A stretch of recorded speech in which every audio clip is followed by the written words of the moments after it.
Are we good, guys? Hey. Hunky dory. Wow, that's superb. Well done for joining in. So I donated blood the other day, and donating blood's a very easy thing to do because the NHS will tell you when and where they're in your area, and all you have to do is walk up to the front desk and speak to the nurse. And for the purpose of this routine, I will, from time to time, be referring to nurses as treacles because they're like pudding, extremely fat. And what the treacle will do is hand you a form and a booklet and tell you to go sit down in the seating area provided. And on the form, it's full of like the usual routine questions, like have you ever contracted an STD? No. Have you ever done drugs? No. Have you ever paid for sex? You had to find someone who's cheap enough? You know, routine. Any offers in it, by the way? That's a shame. And in the book that they give you, it's full of like interesting facts. Like, did you know that women can donate blood up to 3 times a year, and men up to 4? Now I would give more, but of course they'd want to know where I got it from. It also states that only 4% of Brits donate blood each year, and that figure could be raised if a little thing like consent didn't get in the way.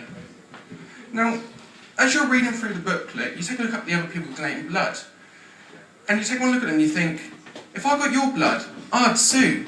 You look like you've dragged through a nettle bush, and that's on a good day.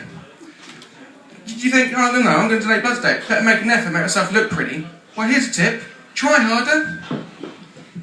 And eventually you do get talking to people and you actually find out why they donate. And there's one woman who donates blood because she says it gives her a good feeling on the inside. And it made me think, I wonder if that's the same reason why Madonna buys African kids. I, on the other hand, donate blood because I think if you can give something, you should give it. Although that rule doesn't always work. People seem to get really angry when I throw my spunk in their face. After a while though, you do actually get called over to donate blood. And when I first donated blood, they had these blue beds, but now they've got these funky new chairs. And what they've done is they've given the blue beds to Africa, because apparently they're up to African standards, but they're no longer up to ours. And in all fairness, Africa can't really complain what we give them. In fact, the last time they did is when we sent Nick Knowles over to film Live Aid. I mean, haven't they suffered enough? And when you're in the chair, the nurse would try and search for a vein. Now, on some people, it's harder to find than others. Obviously, for Nick Clegg, it's impossible because he lacks one. And once the needle's in, the machine gets to work, and you're there for about 10-15 minutes, and there's fuck all that you can do. So what you end up doing, dog woof, what you end up doing is watching other people donate blood, and that could be like watching an episode of Horror City in itself. Fuck, he doesn't like this, does he? Makes you not brave enough to say so, though. Well done for joining in. At least I got hair.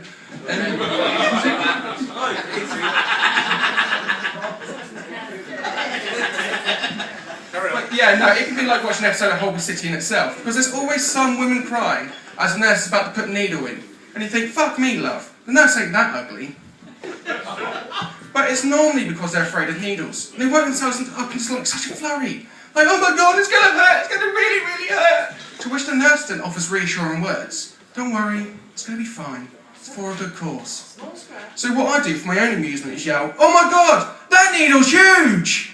I'd not seen someone sweat so much since Jimmy Carr got caught for tax evasion.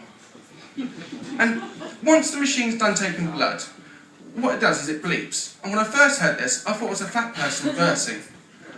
And as it turns out, it was. It was a treacle. And what the treacle... Well, we're all getting there slowly. And what the treacle will then do is take out the needle and apply a plaster.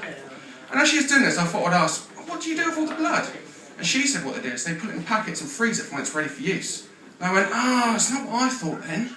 And you use that as face paint at children's festivals. She seemed genuinely horrified. I discovered her plan. What the nurse will then do is give you a biscuit and tell you to go sit down in the seating area provided. Which I always found a bit patronising, really, because I basically feel like I'm a dog who's been told he's a good boy.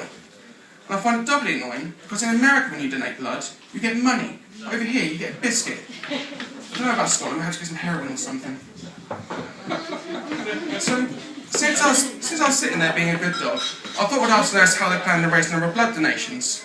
And she said that they plan on targeting more 16 to 24-year-olds, because these people are the future of blood donation. Unless, of course, they die, in which case they're the people of domestic abuse. But to be honest, I think they're aiming their advertising towards like a wrong demographic. I think they should like target specific people. Like if they want fat people to donate, they should perhaps offer a chance to win a trip to Greg's. If they want anorexic people to donate, they should highlight the importance of having blood being taken from a needle, rather than have it cough it up. Or at the very least, provide an area they can go throw up after. And if they want midgets to donate, well they've got to say they've got high chairs. Now, I've been asked to spread a word about Blood Donation. I have. You've been very patient. Thank you for your time.